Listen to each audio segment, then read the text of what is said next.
سبحان الله، يقول الإمام أحمد الله يرحمه كلمة عجيبة جدا، يقول: بر الوالدين كفارة الكبائر.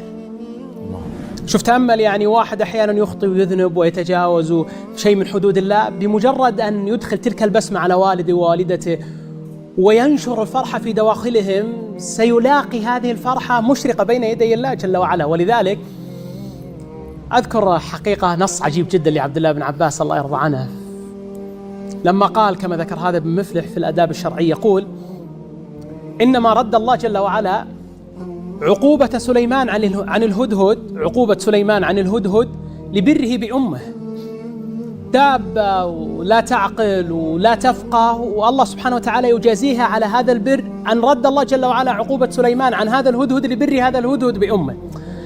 يا جماعة الخير، أنت بس لو تتذكر ماذا صنعت بك أمك وأنت في بطنها، لرأيت أن هذا الصنيع سينقل أشد الناس عدوا لك إلى أقرب الناس مودة ورحمة وإحسانا إليك.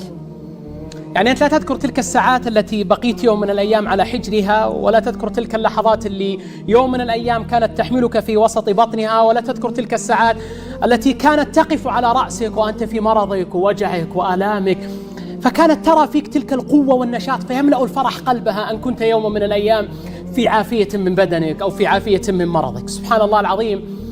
أبو حنيفة رحمه الله تعالى واحد من أئمة الإسلام الكبار، يعني واحد من أئمة الإسلام اللي قلما أن تجد في الفقه مثله، كما يقول الشافعي: الناس عيال عليه في الفقه.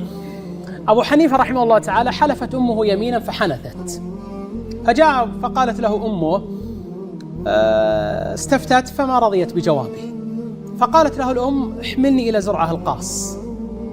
تخيل، يعني أنت فقيه الدنيا مو بالبلد، شايل أمك على ظهرك إلى واحد عشان تستفتيه.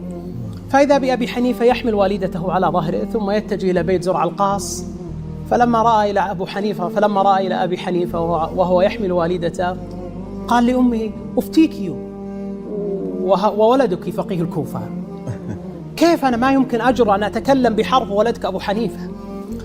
لكن أبو حنيفة يعرف أن مثل هذه الصنائع يحبها الله جل وعلا. ولذلك أختم بشيء أيها الأحبة: سل الله جل وعلا أن يرزقك بر والديك، وألح على الله ليلك ونهارك أن لا يحرمك هذا التوفيق، وأن لا يجعلك جبارا شقيا، وأن يفتح عليك أبواب الإحسان إليهم. والله الذي لا إله غيره، والله الذي لا إله غيره، أنك لا تعرف قيمة والدك ولا والدتك حتى تكون أبا، وترى كم تحملت من المتاعب والمشاق والمصاعب، وأخذت من تكاليف الحياة يوم من الأيام حتى تنهض بأولادك ليقوموا.